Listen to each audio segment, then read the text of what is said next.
요한계시록에는 7개를 한 묶음으로 하는 심판이 3가지 나옵니다. 여러분 자꾸 반복하니까 무엇인지 알만합니다. 그것은 인심판과 그 다음에 나팔심판과 그 다음에 아직 우리가 배우지 않은 대접심판입니다. 그런데 이 인심판에서 6번째 심판과 7번째 심판 사이에는 삽입 부분이 들어있었습니다.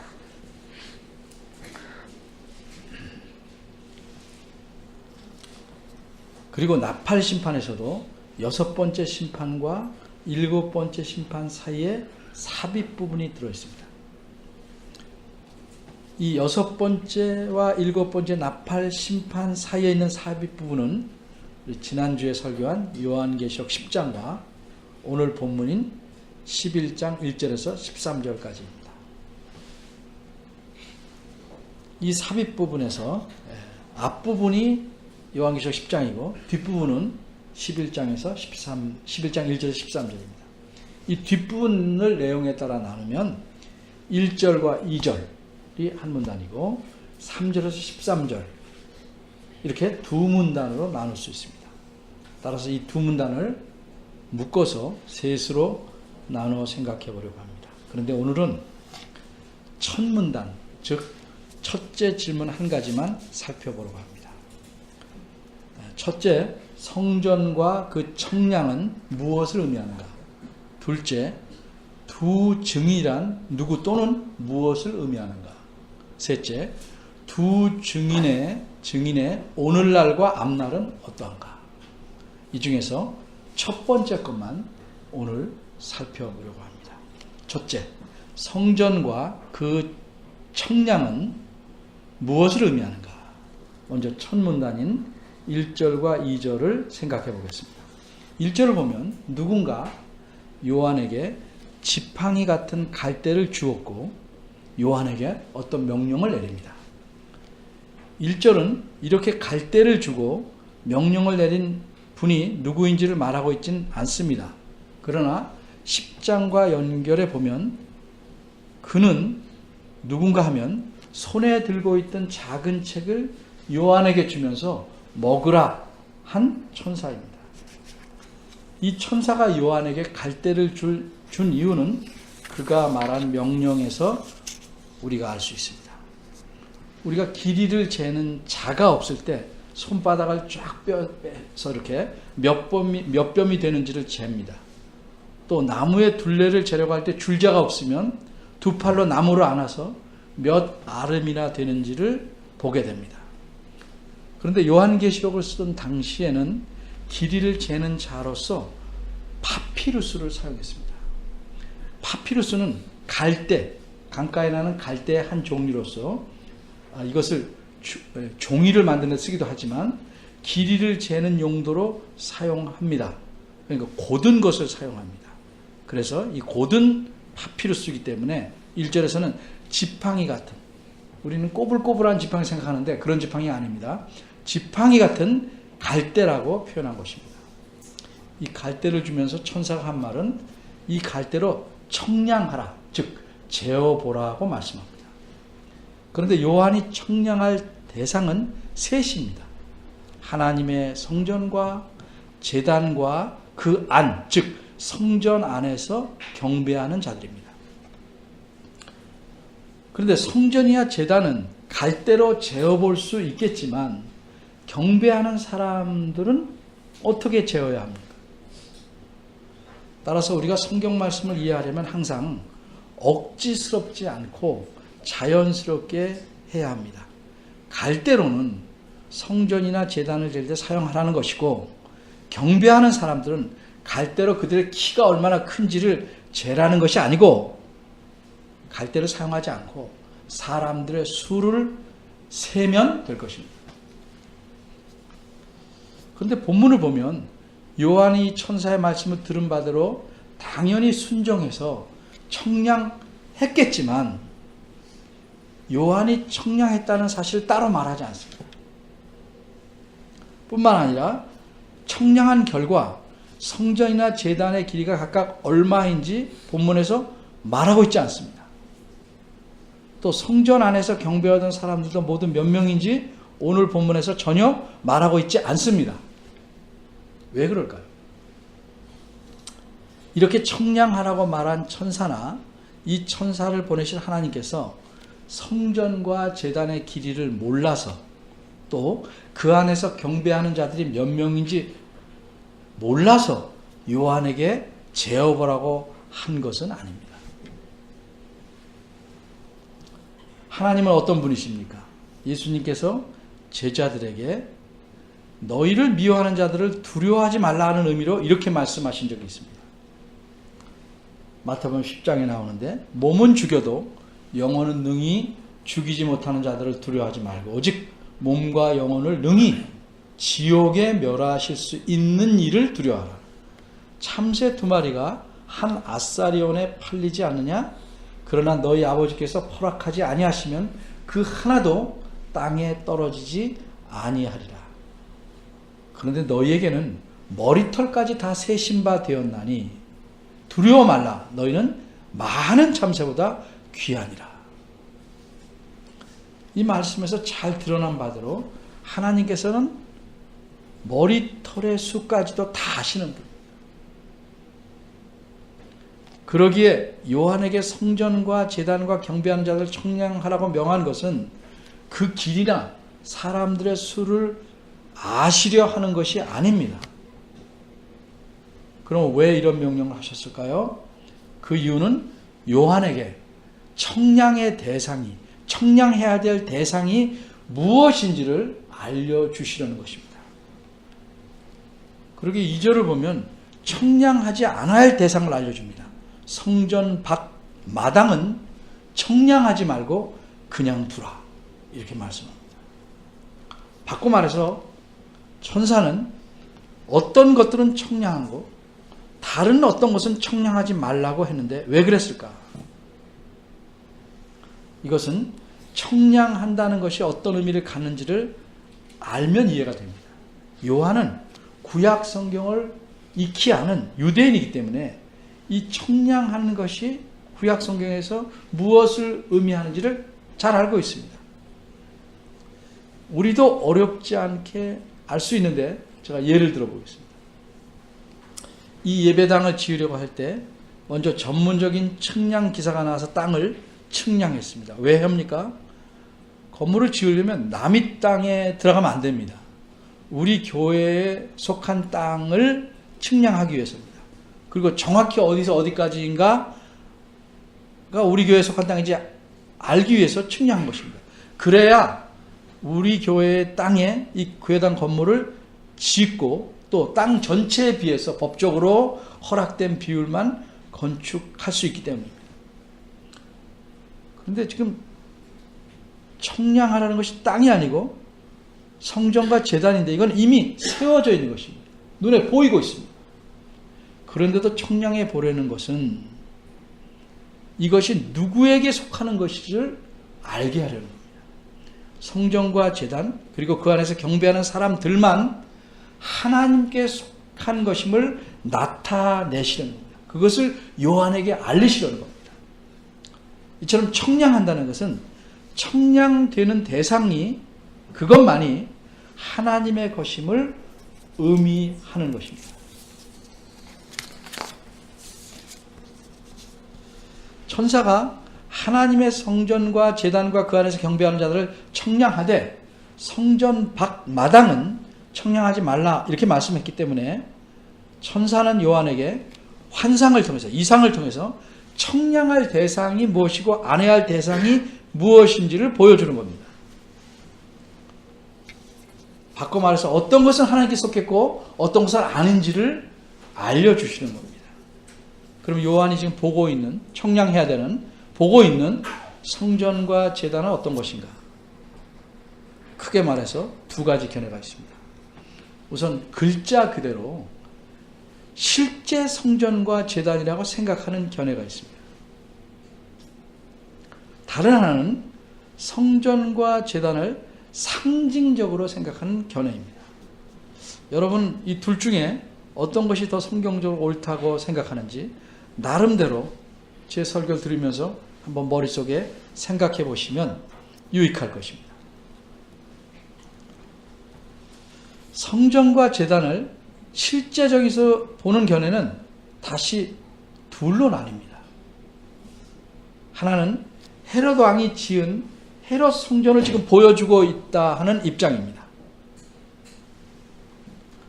또 하나는 예수님께서 재림하시기 전에 예루살렘에 다시 세워질 진짜 성전을 미리 보여주고 있다는 입장, 이렇게 두 입장입니다. 지나간 과거의 헤롯 성전이냐, 이 다음에 예수님 재림하기 직전에 다시 세울 성전이냐, 실제 성전이냐. 어쨌든 이 두 입장은 성전과 제단이 글자 그대로 눈에 보이는 실제 건물이거나 기구라고 보는 견해입니다. 그럼 과연 이 견해가 옳은지 짚어보겠습니다. 지금 청량하라는 명령을 받은 사람은 사도 요한입니다.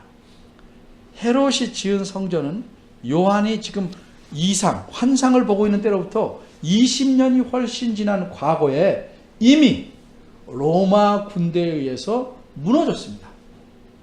주후 70년에 무너졌습니다. 예수님께서 마태복음 24장 2절에 돌 하나도 돌 위에 남지 않고 다 무너뜨려지리라고 말씀하셨는데 그 말씀대로 헤롯 성전은 완전히 무너지고 말았습니다. 근데 이렇게 왜 완전히 무너지게 하셨을까? 오늘은 설명을 안 하지만 하나님께서 구약 성경, 특별히 다니엘 9장 26절 27절에서 예고하신 바대로 성전을 무너뜨리신 것입니다. 그 무너뜨리신 성전을 환상 속에서 다시 온전히 세우셔서 요한에게 보여준다는 것은 논리상 좀 어색합니다. 다 무너뜨리시고 폐허를 보여주시는 게 아니라 그걸 다시 세우셔서 지금 봐라, 그걸 다시 측량해서 내 것임을 알라, 다 무너뜨리셨는데 그건 논리상 어색합니다. 게다가 헤롯 성전이 세워져 있을 당시에는 성전 안에는 몇몇 제사장들 외에는 들어가지 못합니다. 나머지는 다, 거기 못 들어간 제사장, 유대인들은 다 성전 뜰에서, 그 뜰이 안뜰과 바깥뜰이 있는데 성전 뜰에서 하나님을 경배했습니다. 그러면 그 경우라면, 이게 헤롯 성전이라면 이 경우에 성전 안에서 예배하는 그 사람들을 세면 아주 소수일 겁니다. 그럼 이 소수의 사람만 하나님께 속하고 나머지 수많은 사람은 버림받게 된다는 의미가 될 것입니다.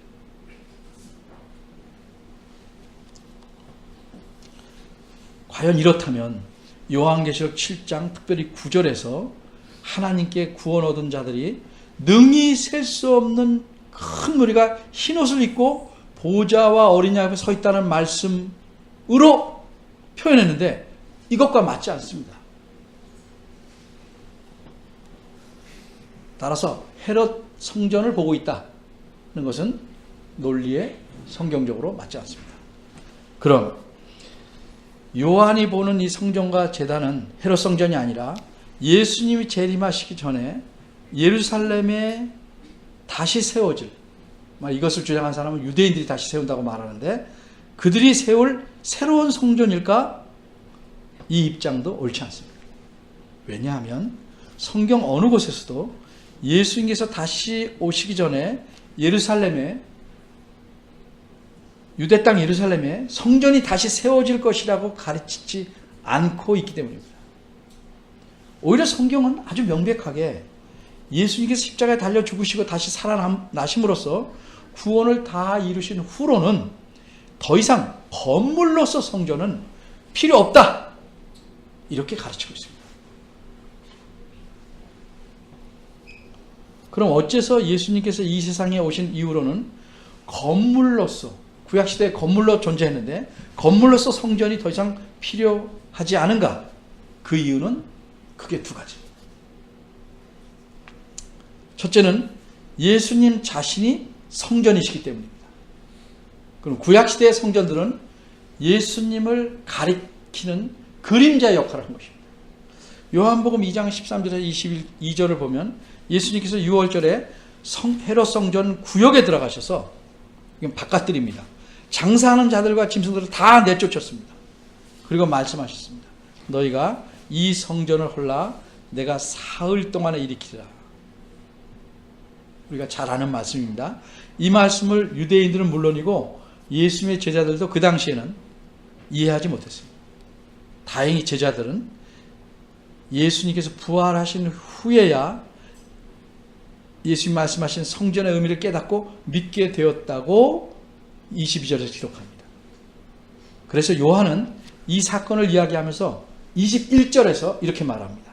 예수님은 그때 말한 것은 성전된 자기 육체를 가리켜 말씀하신 것이라 라고 설명해 놓았습니다. 건물로서 성전이 더 이상 필요 없게 된 둘째 이유는 예수님 자신이 영원하고 완전한 속죄 제물로 드려졌기 때문입니다. 히브리서 여러 성경 구조를 보면 이렇게 말씀합니다. 제가 여러 구조를 묶었습니다. 그리스도께서 염소와 송아지의 피로 아니하고 오직 자기 피로 영원한 속죄를 이루사 단번에 성소에 들어가셨느니라. 이와 같이 그리스도도 많은 사람의 죄를 담당하시려고 단번에 들이신 바 되셨느니라. 이 뜻을 조차 예수 그리스도의 몸을 단번에 들이심으로 말미암아 우리가 거룩함을 얻었노라. 그리스도께서 한 제물로 자신을 제물로 삼아서 거룩하게 된 자들을 영원히 온전케 하셨느니라. 그래서 저희의 죄와 저희 불법을 사하셨은즉 다시 죄를 위하여 제사 드릴 것이 없느니라. 히브리서 9장 12절, 28절, 10장 10절, 14, 18절입니다. 그러므로 요한이 본 성전을 헤롯 성전으로 보든지 장차 새로 지어질 성전이라고 지어질 것이라고 오해한 성전으로 보든지 실제적인 성전으로 이해하는 것은 잘못된 것입니다. 그럼 우리는 이 성전을, 요한이 보고 있는 성전을 어떻게 이해해야 하는가? 요한계시록은 한마디로 글로 적어놓은 이야기가 아니라 그림입니다. 상징적인 그림으로 가득 찬 그림책과 같습니다. 그 그림의 내용을 글로 쓴 겁니다. 따라서 우리가 요한계시록을 바로 이해하기 위해서는 글자 그대로 봐야 될 이유가 없으면 상징적으로 이해하려고 해야 합니다.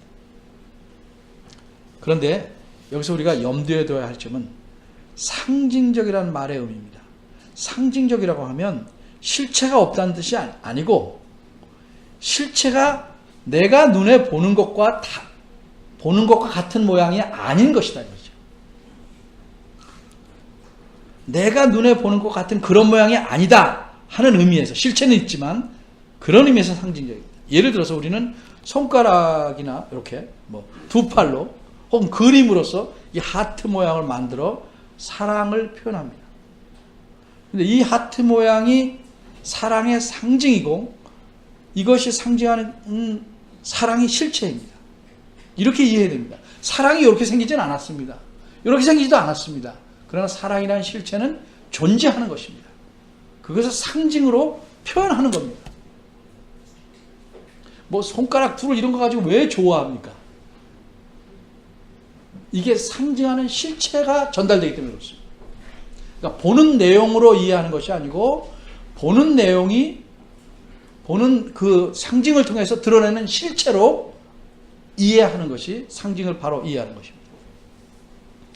바꿔 말하면 요한이 지금 보고 있는 성전은 상징적으로 이해한다는 말은 실제로 그런 성전이 있는 것이 아니란 뜻입니다. 그러나 성전이 무엇인지 알려주기 위해서는 그렇게 보여주고 있는 것뿐입니다. 성전은 하나님께서 자기 백성과 함께 하신다는 상징적 의미를 갖는 것입니다. 그래서 하나님 나라가 완성되어 하나님께서 자기 백성과 함께 하실 때는 어떤 일이 벌어지는 줄 압니까? 요한계시록 21장 22절에서 요한은 이렇게 놀라움으로 기록합니다. 성 안에서 성전을 내가 보지 못했다. 성전이 없어요. 왜냐하면 주 하나님 곧 전능하신 이와 및 어린 양이 그 성전이기 때문이다. 하나님이 늘 함께 하시는데 그걸 상징할 건물을 다시 보여줄 필요가 없는 것입니다.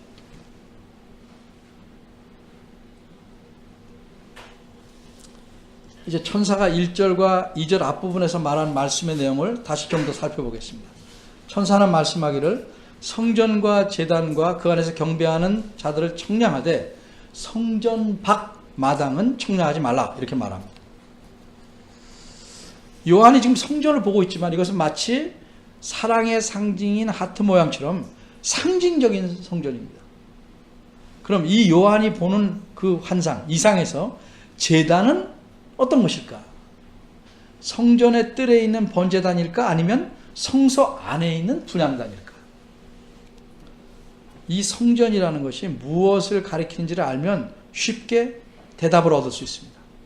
여기서 성전이라는 원문의 말은 성전구역 전체를 가리키는 게 아니고 지성소와 성소만 있는 그 본체만 가리킵니다.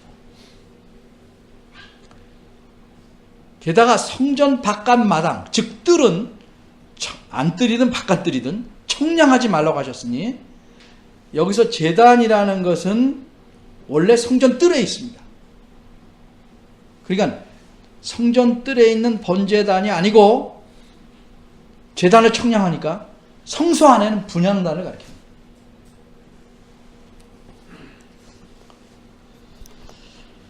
그리스도께서 단번에 자신을 속죄 제물로 하나님께 드림으로써 더 이상 하나님께 제물을 드릴 필요가 없으니까 그 제물을 바치는 성전 뜰에 있던 번제단은 더 이상 필요 없는 것입니다. 그러니까 제외되는 것이 당연합니다.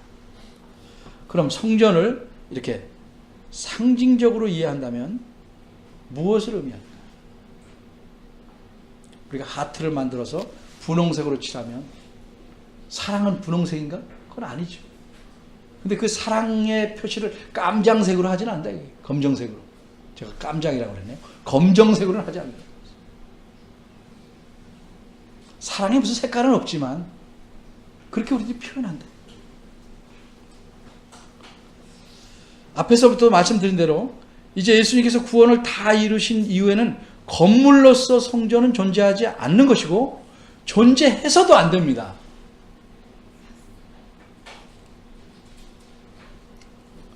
예수님께서 성전이시기 때문입니다. 그럼 이것이 전부일까? 좀 더 덧붙일 내용이 있습니다. 고린도전서 3장 16절에 보면 사도 바울은 이렇게 말씀합니다. 너희가 하나님의 성전인 것과 하나님의 성령이 너희 안에 거하시는 것을 알지 못하냐. 바꿔 말하면 하나님의 성령이 너희 안에 계시니까 너희가 하나님의 성전이라는 말입니다. 옛날에는 성전이나 성막을 지어서 하나님이 함께 하신다고 표현했는데 이제 직접 하나님이 우리와 함께 하셔서 우리가 성전이 되었으니까 그런 건물이 필요 없다는 겁니다.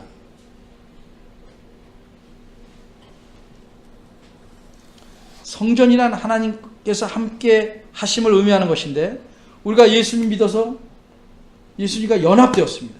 그래서 성령께서 우리 안에 거하시게 됐습니다. 그러니까 예수님께 연합된 예수 믿는 모든 사람은 하나님의 성전이 된 것입니다.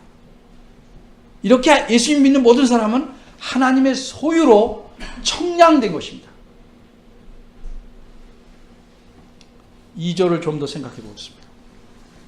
어째서 천사는 성전 밖 마당은 청량하지 말고 그냥 두라고 했을까? 그 일을 생각하기 전에 천사가 이 말씀을 할 때 얼마나 강한 어조로 말했는지를 알기 위해서 원문을 순서대로 직역하면 이렇습니다. 성전 밖의 마당을 밖에다 내버리라. 그리고 그것을 측량하지 말라. 원래 이건 밖에 있었어요. 그런데 밖에다 내버리라. 이렇게 말합니다. 근데 우리말은 그 부드럽게 그냥 두라로 돼버렸어요. 내게 아니고 내버릴 것이라는 거죠. 성전 밖의 마당은 원래 성전 밖에 있는 겁니다. 그런데도 성전 밖의 마당을 밖에다 내버리라고 말씀한 것은 성전 밖에 있는 모든 공간은 하나님께서 내버린 것이다라는 사실을 알려줍니다. 그런데 성전 밖의 공간을 내버렸다는 것은 단순히 공간만을 버렸다는 의미가 아닙니다. 거기서 하나님을 경배하는 모든 사람들도 내버렸다는 의미입니다. 어째서 그렇게 생각할 수 있을까? 앞에서도 말씀드렸지만 원래 성소에는 제사장만 들어갈 수 있고 그 외의 모든 사람은 마당에서 안마당이든 바깥마당이든 경배했습니다. 그러기에 성전 구역은 전체가 하나님을 경배하는 장소로 쓰였습니다. 근데 청량할 대상은 성전과 그 성전 본체와 제단과 그 안에서 경배하는 자들 뿐입니다. 따라서 이와 대칭으로 성전 밖 마당은 청량하지 말라고 했으니까 성전 안에서 경배하지 않고 성전 바깥 마당에서 경배하는 자들도 내버리는 겁니다. 그럼 성전 안에서 경배하는 자들은 누군가? 말씀드린 고린도전서 3장 16절에 나타난 바대로 성령 하나님이 그 안에 거하시는 모든 성도들을 가리킵니다. 예수님께서 영원한 속죄로서 구원을 이루신 후에는 예수를 믿는 모든 사람들이 성소 안에 들어갈 수 있게 된 것입니다. 실제로 말하면 그 적은 안에 어떻게 모든 사람이 들어갑니까? 이게 상징적이라야 이 의미가 통하는 것입니다. 그 모든 사람을 7장에서는 상징 숫자로 14만 4천이라고.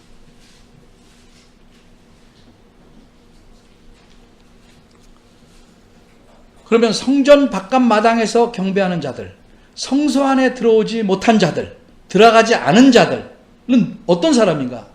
겉으로는 하나님을 경배하기 때문에 성도처럼 보이지만 실제로는 예수님을 믿지 않는 사람들입니다.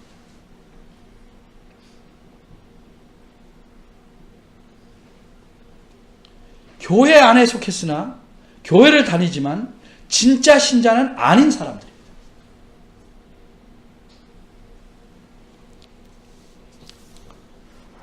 그럼 이렇게 성전 밖의 공간과 그 공간에서 경배하는 자들을 내버리신 이유가 무엇인가? 그 이유는 성경 원어대로 직역하면 이렇습니다. 왜냐하면 이것을 이방인들에게 주었기 때문입니다. 수동태이기 때문에 이것이 이방인들에게 주어졌기 때문입니다. 하나님께서 이방인들에게 내어주셨다는 의미입니다. 그럼 어떻게 될까? 그 다음 말씀에서 그 결과를 알 수 있습니다. 저희가 이방인들이 거룩한 성을 42달 동안 짓밟으리라. 저희 즉 이방인들이 하나님의 백성이 아닌 자들이 이방인들 즉 하나님 백성이 아닌 자들 그 사람들이 예수님 믿지 않는 사람들이 성도들을 핍박하고 박해하고 때로는 죽이까지 할 거라는 의미입니다. 이때 무늬만 성도인 자들은 이방인들 편에 서서 핍박을 면하거나 또는 적극적으로 참된 성자들을 박해하는 일에 동참하게 될 것입니다. 이 말씀에서 거룩한 성과 42달을 어떻게 이해해야 될까? 그 당시 유대 땅의 예루살렘을 가리키는 것인가 거룩한 성이. 그리고 42달은 계산해보면 실제로 3년 반을 의미하는 42달인가? 이 질문에 대해서는 그 다음 구절인 3절에 1260일 1260일이 나오는데 그때 설명을 자세히 드리기로 하겠습니다. 오늘 본문 중 1절과 2절에서 우리가 알게 된 중요한 사실은 하나님께서는 자기에게 속한 성도를 안전하게 보호하신다는 사실입니다. 이미 7장에서 얘기하셨고 10장에서도 얘기하셨고 계속 말씀합니다. 그런데 이 사실이 안전하게 보호하신다는 이 사실이 하나님께 속한 자들은 고통이나 핍박을 받지 않는다는 의미는 아닙니다. 성도들은 복음을 전하며 복음대로 살려고 힘쓰기 때문에, 예수 그리스도를 믿는 믿음 때문에 핍박을 받을 수밖에 없습니다.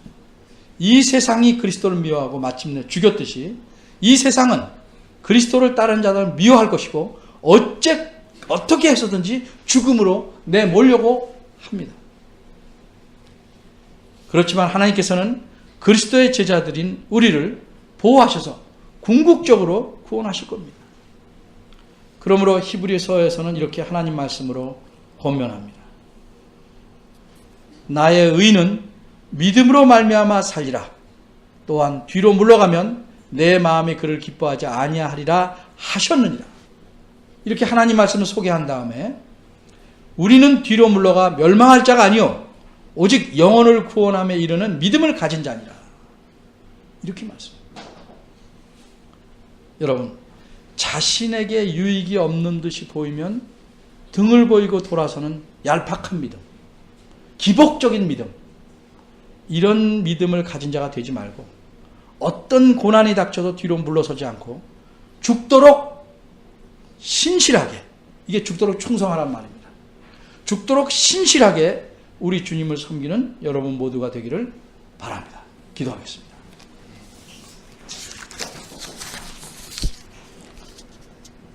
은혜로우신 하나님 아버지 감사합니다. 저희들의 힘으로 그리스도를 믿을 수도 없고 그리스도를 알지도 못합니다. 우리 마음속에는 하나님 말씀이면 무조건 거부하고 하나님에서 멀리 가려 하는 죄악된 습성이 가득 차 있습니다. 그런 가운데서 저희를 불러내셔서 예수 그리스도를 알게 하고 믿게 하시고 하나님의 자녀가 되는 이루 말할 수 없는 크고 깊은 은혜를 주셨습니다. 이 은혜에 감사하게 하시고 우리 삶에서 이 받은 바 은혜에 감사함을 표현하게 하시고 어떠한 상황에서도 하나님께서 기뻐하시지 않는 일을 하지 않도록 예수님처럼 늘 하나님께 순종하는 삶을 살아가는 그런 제자가 되도록 이끌어 주시기를 바랍니다.